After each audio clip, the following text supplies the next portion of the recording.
আকাশবাণী খবর পড়ছি প্রবাল বন্দ্যোপাধ্যায়। এখনকার বিশেষ বিশেষ খবর।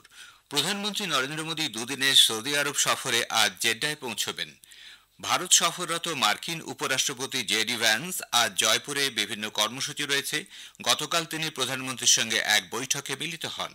পোপ ফ্রান্সিসের প্রয়াণে ভারত সরকার 3 দিনের রাষ্ট্রীয় শোক পালনের কথা ঘোষণা করেছে। বিশ্ব নেতৃবৃন্দ পোপের প্রয়াণে শোক প্রকাশ করেছেন।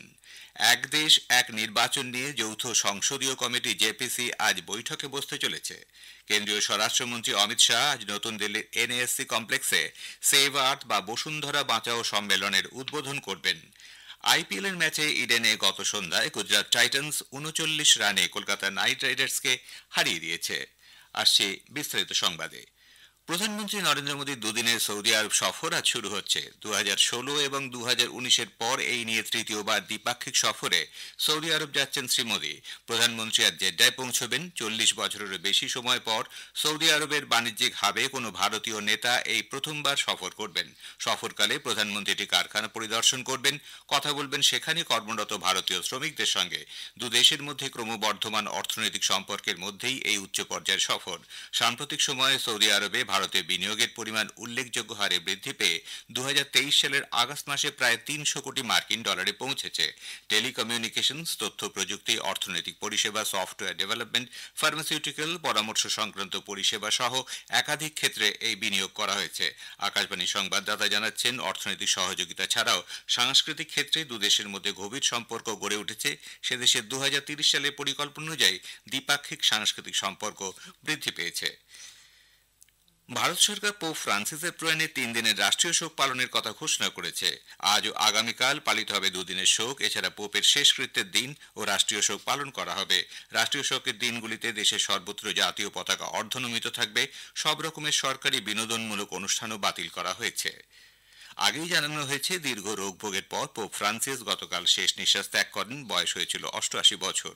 2013 সালে ষোড়শ বেনেডিক্টের অবসর গ্রহণের পর পোপ ফ্রান্সিস দায়িত্বভার গ্রহণ করেন। পোপ ফ্রান্সিসের প্রয়াণের সঙ্গে সঙ্গে ভ্যাটিকানে এক পোপের মেয়াদ শেষে নতুন পোপের শাসনকাল শুরুর শতাব্দী প্রাচীন রীতির সূচনার জন্য যাবতীয় প্রস্তুতি নেওয়া হচ্ছে। এরই মধ্যে শোক জ্ঞাপন ও প্রার্থনার জন্য শুরু হয়েছে 9 দিনের শোক নোভেন্ডালস। পোপের মৃত্যুর পর চতুর্থ ও ষষ্ঠ দিনের মধ্যে ভ্যাটিকানের রীতি মেনে তাকে সমাহিত করা হবে। জনসাধারণের শ্রদ্ধার জন্য পোপের দেহ শায়িত রাখা হবে সেন্ট পিটার ব্যাসিলিকায়। শেষকৃত্য সম্পন্ন হওয়া 2 থেকে 3 সপ্তাহের মধ্যে সিস্টিন চ্যাপেল কনক্লেভের মধ্যে দিয়ে কার্ডিনালদের কলেজ নতুন পোপ নির্বাচনের প্রক্রিয়া শুরু করবে। পোপ ফ্রান্সিসের প্রয়াণে বিশ্ব নেতৃবৃন্দ শোক প্রকাশ করেছেন। প্রধানমন্ত্রী নরেন্দ্র মোদী পোপ ফ্রান্সিসের প্রয়াণে শোক প্রকাশ করেছেন এবং বিশ্ব ক্যাথলিক সম্প্রদায়ের প্রতি সমবেদনা জানিয়েছেন। সামাজিক মাধ্যম পোস্টে শ্রী মোদী বলেছেন, পোপ ফ্রান্সিস বিশ্বজুড়ে লক্ষ লক্ষ মানুষের কাছে সহানুভূতি, নম্রতা এবং আধ্যাত্মিক সাহসের আলোকবর্তিকা হিসেবে সর্বদা স্মরণীয় হয়ে থাকবেন। পোপের সঙ্গে তার বৈঠকের কথা স্মরণ করে শ্রী মোদী বলেন, অন্তর্ভুক্তিমূলক এবং সার্বিক উন্নয়নে পোপ ফ্রান্সিসের প্রতিশ্রুতিতে তিনি গভীরভাবে অনুপ্রাণিত। ভারতের জনগণের প্রতি পোপ ফ্রান্সিসের স্নেহ সর্বদা স্মরণীয় হয়ে থাকবে বলে প্রধানমন্ত্রী উল্লেখ করেন। ইউরোপীয় কমিশনের প্রেসিডেন্ট উর্সুলা ভন ডের নিয়ে পোপ ফ্রান্সিসের মানবতার প্রতীক হিসেবে বর্ণনা করেছেন। দুঃখী নিপীড়িতদের জন্য তার ভালোবাসার কথা উল্লেখ করেন উর্সুলা। ইউরোপীয় কমিশনের ভাইস প্রেসিডেন্ট কাজা কালাস বিশ্বের সমগ্র ক্যাথলিকদের সমবেদনা জানান। সামাজিক মাধ্যমের এক বার্তায় জার্মান চ্যান্সেলর ওলাফ শোলস বলেন, ক্যাথলিক চার্চের পাশাপাশি গোটা বিশ্ব এক দুর্বল মানুষদের এক সমর্থক, উষ্ণ হৃদয়ের এক ব্যক্তিকে হারালো। ব্রিটেনের প্রধানমন্ত্রী কিয়ার স্টারমার তার শোক বার্তায় বলেছেন, সকলের জন্য সমান পৃথিবী গড়ে তুলতে পোপ ফ্রান্সিস অক্লান্ত পরিশ্রম করেছেন। ফরাসি রাষ্ট্রপতি এমানুয়েল ম্যাক্রো এবং ইতালির প্রধানমন্ত্রী জর্জিয়া মেলানিও পোপের প্রয়াণে গভীর দুঃখ প্রকাশ করেছেন। ভারত সফররত মার্কিন উপরাষ্ট্রপতি জেডি ভ্যান্স এখন জয়পুরে। গত রাতে তিনি নতুন দিল্লি থেকে সেখানে পৌঁছন। জয়পুরে ভ্যান্স থাকবেন 3 দিন। সঙ্গে থাকবেন তার স্ত্রী, ভারতীয় বংশোদ্ভূত উষা ভ্যান্স এবং 3 সন্তান। মার্কিন প্রশাসনের পদস্থ আধিকারিকরাও মার্কিন উপরাষ্ট্রপতির সফর সঙ্গী হয়েছেন। জয়পুরে জেডি ভ্যান্সের বেশ কিছু কর্মসূচি রয়েছে। আজ সকালে তিনি ঐতিহাসিক আমের দুর্গ পরিদর্শন করবেন। বিকেলে তিনি ভারত মার্কিন সম্পর্কের ভবিষ্যৎ শীর্ষক এক সম্মেলনেও যোগ দেবেন। এদিকে প্রধানমন্ত্রী নরেন্দ্র মোদী গতকাল ভারত সফররত মার্কিন উপরাষ্ট্রপতির সঙ্গে এক বৈঠকে মিলিত হন। সন্ধ্যায় সস্ত্রীক ভ্যান্সের সম্মানে এক নৈশ ভোজের আয়োজন করেন শ্রী মোদী। উল্লেখ্য, মার্কিন উপরাষ্ট্রপতি জেডি ভ্যান্সের এই প্রথম ভারত সফর দ্বিপাক্ষিক সম্পর্কের অগ্রগতি পর্যালোচনার সুযোগ তৈরি করে দেবে। গত 13 ফেব্রুয়ারি প্রধানমন্ত্রী মোদীর আমেরিকা সফরের সময় যৌথ বিবৃতি বিবৃতিতে জানানো হয়েছিল দুপক্ষ পারস্পরিক স্বার্থে আঞ্চলিক ও আন্তর্জাতিক অগ্রগতির বিষয়ে মতবিনিময় করবেন।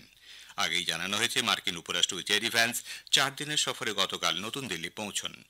ট্রাম্প প্রশাসন হার্ভার্ড বিশ্ববিদ্যালয়কে কয়েকশো কোটি টাকার ডলারের অনুদান বন্ধ করে দেওয়ার প্রতিবাদে ওই বিশ্ববিদ্যালয় বস্টন ফেডারেল আদালতে মামলা দায়ের করেছে। গত সপ্তাহে ট্রাম্প প্রশাসন বিশ্ববন্দিত হার্ভার্ডের কয়েকটি দাবি সম্বলিত যে নির্দেশিকা পাঠায় তা সরাসরি বিশ্ববিদ্যালয় কর্তৃপক্ষ খারিজ করে দেন।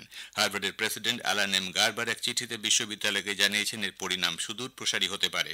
অনুদান বন্ধ করে দেওয়ার ফলে ক্যান্সার, আলজাইমার ও পার্কিনসনের মতো রোগের গবেষণার উপর নেতিবাচক প্রভাব পড়বে। আফগানিস্তানের অন্তর্বর্তী সরকার গতকাল থেকে সারা দেশে পোলিও টিকাকরণ কর্মসূচির সূচনা করেছে। 5 বছরের কম বয়সী 1,16,00,000 শিশুর টিকাকরণের উদ্দেশ্যে জনস্বাস্থ্য মন্ত্রক এই সিদ্ধান্ত নিয়েছে।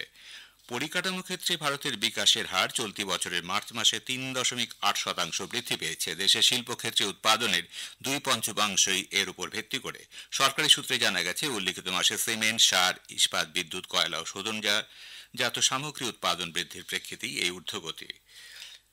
প্রধানমন্ত্রী নরেন্দ্র মোদী আগামী রবিবার 27 এপ্রিল আকাশবাণীতে মন কি বাত অনুষ্ঠানে তার চিন্তাভাবনা সকলের সঙ্গে ভাগ করে নেবেন। এটি হবে মন কি বাতের 121তম পর্ব। আকাশবাণী ও দূরদর্শনের সবকটি প্রচার তরঙ্গে এবং www.newsonair.com ওয়েবসাইটেও মোবাইল অ্যাপে বেলা 11টা থেকে মন কি বাত শোনা যাবে। এআইআর, ডিডি নিউজ, প্রধানমন্ত্রী কার্যালয় এবং তথ্য সম্প্রচার মন্ত্রকের ইউটিউব চ্যানেলেও তা শোনা যাবে। খবর শুনছেন আকাশবাণী থেকে। এক দেশ এক নির্বাচন নিয়ে যৌথ সংসদীয় কমিটি জেপিসি আজ বৈঠকে বসতে চলেছে। প্রথম অধিবেশনে সুপ্রিম কোর্টের ভূতপূর্ব বিচারপতি হেমন্ত গুপ্তার সঙ্গে আলোচনা হবে। এরপর জম্মু কাশ্মীর হাইকোর্টের প্রাক্তন প্রধান বিচারপতি এস.এন. জার সঙ্গে সদস্যদের বৈঠক অনুষ্ঠিত হবে। এই অধিবেশনে 21তম আইন কমিশনের চেয়ারম্যান সুপ্রিম কোর্টের প্রাক্তন বিচারপতি বি.এস. চৌহান উপস্থিত থাকবেন। তৃতীয় তথা শেষ অধিবেশনে রাজ্যসভার সাংসদ ও প্রবীণ আইনজীবী অভিষেক মনু সিংভির সঙ্গে যোগ দেবেন বৈঠকে জেপিসির সাংসদরা। কেন্দ্রীয় স্বরাষ্ট্রমন্ত্রী অমিত শাহ আজ নতুন দিল্লির এনএএসসি কমপ্লেক্সে সেভ আর্থ বা বসুন্ধরা বাঁচাও সম্মেলনের উদ্বোধন করবেন। পরিবেশ রক্ষায় বাঁশের সম্ভাবনা এবং অর্থনৈতিক বৃদ্ধিকে ত্বরান্বিত করার উপায় উদ্ভাবন নিয়ে সম্মেলনে আলোচনা হবে। পরিবেশ ও সুস্থায়ী উন্নয়ন মহারাষ্ট্রের মুখ্যমন্ত্রী টাস্ক ফোর্সের চেয়ারম্যান পাশা প্যাটেল বলেছেন, শ্রী শাহ লাটুরের ফোনেক্স ফাউন্ডেশন সংস্থা ও Indian Chamber of Food and এগ্রিকালচারের যৌথ সহযোগিতায় আয়োজিত এই সম্মেলনের আয়োজন করবেন। দেশের বিভিন্ন প্রান্ত থেকে 1200 প্রতিনিধি এই সম্মেলনে যোগ দেওয়ার কথা। কেন্দ্রীয় সড়ক ও মহাসড়ক দপ্তরের মন্ত্রী নীতিন গডকরি, পরিবেশ মন্ত্রী ভূপেন্দ্র যাদব ওই সম্মেলনের বিভিন্ন অধিবেশনে বক্তব্য রাখবেন। পশ্চিমবঙ্গের স্কুল সার্ভিস কমিশন যোগ্য ও অযোগ্য শিক্ষকদের তালিকা আর প্রকাশ করবে না বলে স্পষ্ট জানিয়ে দিয়েছে। এসএসসি ভবনের সামনে চাকরিহারাদের বিক্ষোভ অবস্থানের মধ্যেই স্কুল সার্ভিস কমিশনের চেয়ারম্যান সিদ্ধার্থ মজুমদার গতকাল রাত 12টা 15 নাগাদ এক বিজ্ঞপ্তি জারি করে জানান তারা সুপ্রিম কোর্টের নির্দেশ মেনে চলবেন। এছাড়াও সুপ্রিম কোর্টের নির্দেশ মতো যারা বেতন পাচ্ছেন তারা এইভাবে বেতন পাবেন। এদিকে পশ্চিমবঙ্গ সরকার এরপর সরাসরি সুপ্রিম কোর্টের রায় পুনর্বিবেচনার আর্জি জানাবে বলে শিক্ষামন্ত্রী ব্রাত্য বসু উল্লেখ করেন।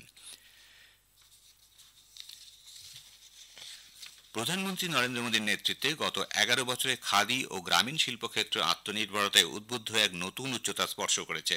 খাদি ও গ্রামীণ শিল্প কমিশন পিভিআইসি চেয়ারম্যান মনোজ কুমার গতকাল নতুন দিল্লিতে 2024-25 অর্থ বছরে খাদি ও ভিলেজ ইন্ডাস্ট্রিজের প্রাথমিক তথ্য প্রকাশ করে বলেন, উৎপাদন, বিক্রয় ও নতুন কর্মসংস্থানের ক্ষেত্রে নতুন রেকর্ড তৈরি হয়েছে। কেন্দ্রীয় সরকার আম্বেদকরের স্বপ্ন পূরণে প্রতিশ্রুতিবদ্ধ বলে হিমাচল প্রদেশের সাংসদ প্রাক্তন কেন্দ্রীয় মন্ত্রী অনুরাগ সিং ঠাকুর জানিয়েছেন। কলকাতায় গতকাল বিজেপির ডক্টর ভীমরাও আম্বেদকর সম্মান অভিযান কর্মসূচির আওতায় এক সভায় শ্রী ঠাকুর আম্বেদকরের অবদানের কথা স্মরণ করে তার প্রতি তৎকালীন কংগ্রেস সরকারের অত্যাচার ও রাজনৈতিকভাবে কোণঠাসা করার অভিযোগ তোলেন। ইডেনে গত সন্ধ্যায় আইপিএল ক্রিকেটের ম্যাচে গুজরাট টাইটান্স 39 রানে কলকাতা নাইট রাইডার্সকে হারিয়ে দিয়েছে। জয়ের জন্য 199 রানের লক্ষ্য নিয়ে ব্যাট করতে নেমে 8 উইকেটে 159 রানে নাইট রাইডার্সের ইনিংস শেষ হয়ে যায়। অধিনায়ক অজিঙ্ক রাহানে অর্ধশত রান করেন। আঙ্গক্রিস রঘুবংশী 27 রানে অপরাজিত থাকেন। গুজরাতের প্রসিদ্ধ কৃষ্ণ ও রশিদ খান 2টি করে উইকেট নেন। এর আগে গুজরাট টাইটান্স নির্ধারিত 20 ওভারে 3 উইকেটে করেছিল 198। অধিনায়ক শুভমন গিল 90, সাই সুদর্শন 52 রান করেন। শুভমন গিল ম্যাচের সেরা হয়েছেন। এই জয়ের সুবাদে গুজরাট 8 ম্যাচে 12 পয়েন্ট নিয়ে পয়েন্ট তালিকার শীর্ষস্থান বজায় রাখল। অন্যদিকে 8 ম্যাচে 6 পয়েন্ট সংগ্রহ করে কেকেআর রইল 7ম স্থানে। আইপিএল ক্রিকেটে আজ লখনৌ সুপার জায়ান্টস দিল্লি ক্যাপিটালসের বিরুদ্ধে খেলবে। লখনৌয়ের একানা ক্রিকেট স্টেডিয়ামে খেলা শুরু হবে সন্ধ্যে 7:30টায়। শেষ করার আগে বিশেষ বিশেষ খবরের কিছু অংশ আবার পড়ছি। প্রধানমন্ত্রী নরেন্দ্র মোদী দুদিনের সৌদি আরব সফরে আজ জেড্ডায় পৌঁছবেন। ভারত সফররত মার্কিন উপরাষ্ট্রপতি জেডি ভান্সের আজ জয়পুরে বিভিন্ন কর্মসূচি রয়েছে। গতকাল তিনি প্রধানমন্ত্রীর সঙ্গে এক বৈঠকে মিলিত হন। পোপ ফ্রান্সিসের প্রয়াণে ভারত সরকার 3 দিনের রাষ্ট্রীয় শোক পালনের কথা ঘোষণা করেছে। বিশ্ব নেতৃবৃন্দ পোপের প্রয়াণে শোক প্রকাশ করেছেন। খবর শেষ হলো। এর পরের খবর সকাল 7:25।